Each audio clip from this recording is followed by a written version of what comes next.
Here's an email we got from Linda. I'm wondering how I should understand Genesis 1 through 3. I heard that some people think that it is just a myth and that Adam and Eve didn't really exist, but instead the fall was just a symbol of how we sometimes fail to do good when presented with the choice of evil. I'd like to hear your thoughts on this and how we should think of Genesis as a Christian. Yeah, thanks, Linda. I know this is a big issue for a lot of people. It is for me too. We're all trying to think about the relationship between what are called the two books of God: the book of nature, which science has access to, and then the book of Scripture, special revelation, which we all have access to. But we often come to both of these with our own set of preconceived notions about what they're already going to tell us.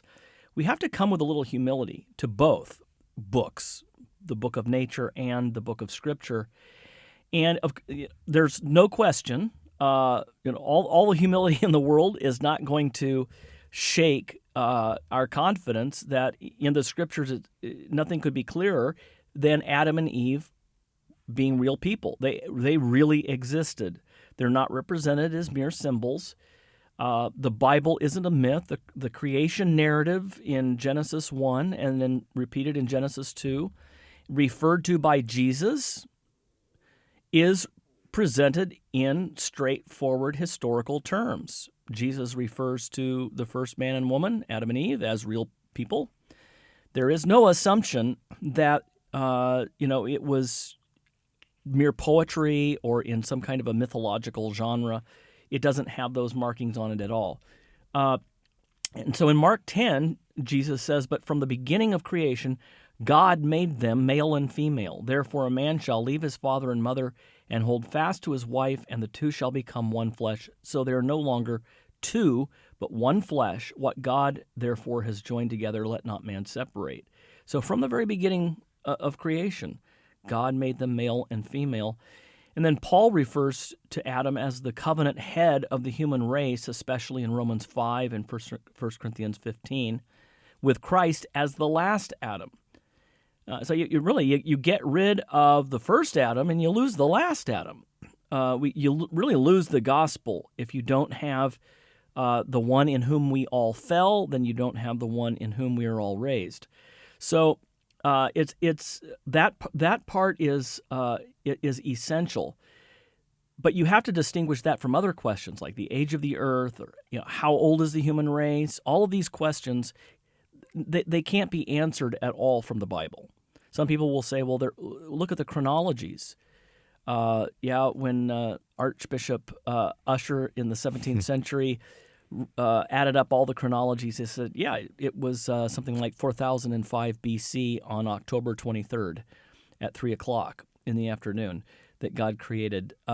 You can't do that because the genealogies are incomplete. You don't have a complete genealogy in the Old Testament of all the people from Adam to Noah. You really be going into the weeds here to tell you, to explain right now exactly why the chronologies are incomplete. Their purpose wasn't to be Ancestry.com. Their purpose was simply to underscore the point that the next block of people looking forward in the story are related to this last block of people, fulfilling the promise in Genesis 3:15 that the seed of the woman would crush the serpent's head. How do we know that the seed of Eve is going to conquer? Well, because he is part of this genealogy. He'll be the son of Sarah, Abraham and Sarah. So he has to be of that lineage.